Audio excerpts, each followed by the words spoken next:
भारत माता की जय। एक बात मेरे मन में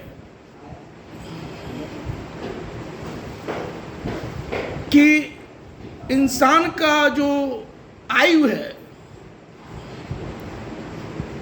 70 से 80 करीब करीब इधर देखा जा रहा है कि 70 से 80 वर्षों तक के जो लोग हैं उनका जीवन यहीं तक समाप्त हो रहा है। और हमारे देश के नेतागण 70, 75, 80, 85 चाहते हैं कि हम ही कुर्सी पर काबिज रहें। जब सरकारी नौकरी में 55 से 60 यानी 60 वर्ष तक सरकारी नौकरी में आपका मापदंड तय है, तो फिर चुनाव जो लड़ते हैं, चाहे वो जो संगठन में पद पाते हैं, उसमें क्यों नहीं ये लोग उम्र को मापदंड के अनुकूल चुनाव लड़ते हैं। कोई दल इसका विरोध नहीं कर रहा है। 55 से 60 यानी 60 वर्ष जब सरकारी नौकरी में अनिवार्य है, तो इसमें भी अनिवार्य होना चाहिए।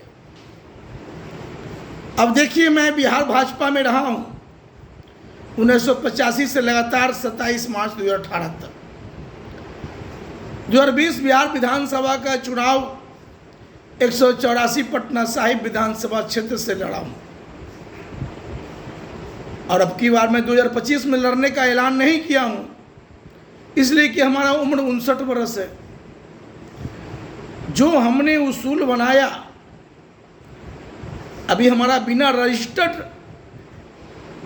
राजनीतिक पार्टी सर्व समाज ऐसी पार्टी है, इसका रजिस्ट्रेशन मैंने नहीं कराया, लेकिन इसमें जो सोच सिद्धांत हम समाहित किया हूँ, भारत विकास विचार मंच, राजनीति शुद्धिकरण विचार मंच, भारतीय जनता हितैषी मोर्चा, जन समस्या निदान मोर्चा के संयुक्त बैठक में हर बिंदु पर स्पष्टता और पारदर्शिता झलकाते हुए कि भाई अब ऐसे नहीं, ऐसे सबको चलना है।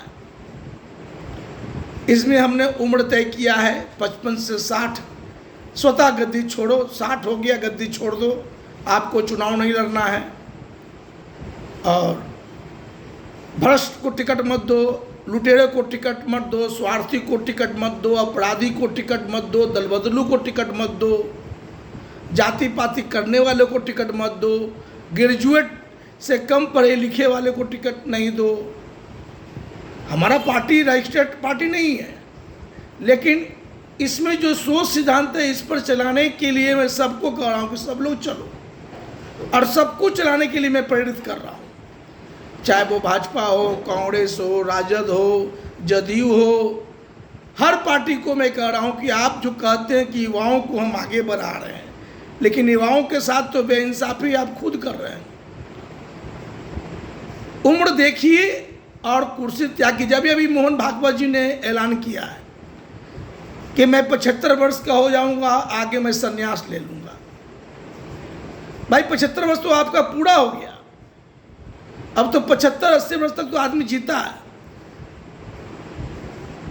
जो तय सरकारी नौकरी में है कि 60 वर्ष, तो 60 वर्ष सबको रिटायरमेंट लेना चाहिए।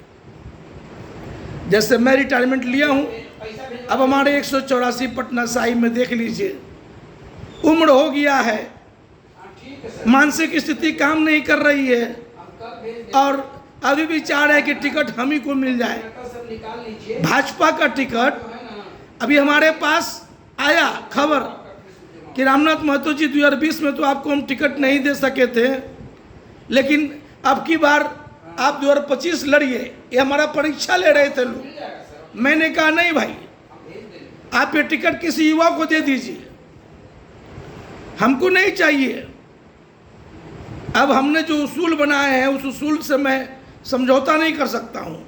59 वर्ष मेरा उम्र हो गया, 60 वर्ष में मेरा भी रिटायरमेंट होगा, तो 59 से 64 नहीं चलेगा, 55 से 60 चलेगा। 55 है तो आप चुनाव लड़ें, 56 है तो आप नहीं लड़िएगा, 57 है तो आप नहीं लड़िएगा, 58 है तो नहीं लड़िएगा, 59 है तो नहीं लड़िएगा।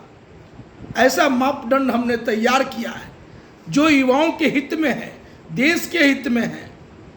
लेकिन यहाँ के नेतागण कोई मान कहाँ रहे हैं। स्वतः बुद्धि सबको छोड़ना चाहिए, चाहे वो मुख्यमंत्री जी हो, प्रधानमंत्री जी हो, चाहे कोई हो। हर राजनीतिक दल को 55 से 60 मापदंड तय करके टिकट देते समय देखना होगा उम्र, और यह भी देखना आपका फर्ज बनता है कि आपका उम्मीदवार पहली बार में जीता है तो उसका स्थिति क्या था और वो जो जीत कर कितना लूटा है। अगर आपको दिखता है, आप जांच एजेंसी तैयार रखिए और जांच करवाइए कि हमारा उम्मीदवार लूटा है तो उसको दोबारा में टिकट मत दीजिए। यहाँ तो कोई ऐसी बात है नहीं। एक एक का अगर पूरे इसका जांच हो तो मैं समझता हूँ कि कितना विधायक, कितना सांसद के यहाँ अथाह धन संपत्ति पड़ा हुआ है। और सब पार्टी को पता है, भाजपा को भी पता है, कांग्रेस को भी पता है, जदयू को भी पता है, राजद को भी पता है। लेकिन कोई एक दूसरे का जांच नहीं कराएंगे। अफसर लोग का जांच हो रहा है, लेकिन लोग का भी तो जांच होना चाहिए। एक एक आदमी जिसको खाने का औकात नहीं है और आज अरबों खरबों का मालिक बना हुआ है, मैं उंगली पर नाम गिना दूंगा। ऐसे ऐसे चेहरे भाजपा में भी हैं, कांग्रेस में भी हैं, लेकिन ये लोग को नहीं दिखता है। इसलिए अब की बार ये सब देख करके टिकट दीजिए, चाहे कोई दल हो। नहीं तो सर्व समाज जैसी पार्टी, मैं कोई पार्टी नहीं हूँ, मैं अब की बार 243 सीट का मूल्यांकन करूंगा और जो उम्मीदवार चाहे कांग्रेस का बढ़िया है तो हम आपको कहेंगे उसको वोट दीजिए, भाजपा का है तो उसको वोट कीजिए।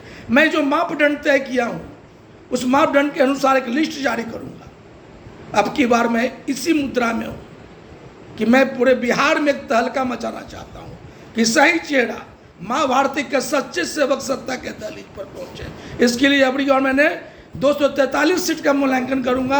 अगर कांग्रेस का उम्मीदवार बढ़िया है, भाजपा का उम्मीदवार बढ़िया है, जन स्वराज का उम्मीदवार बढ़िया है, चाहे जदयू का उम्मीदवार बढ़िया है, चाहे किसी भी पार्टी का उम्मीदवार हमको बेहतर दिखेगा तो उसको जिताने का अपील मैं करूंगा। जय हिंद, भारत माता की जय।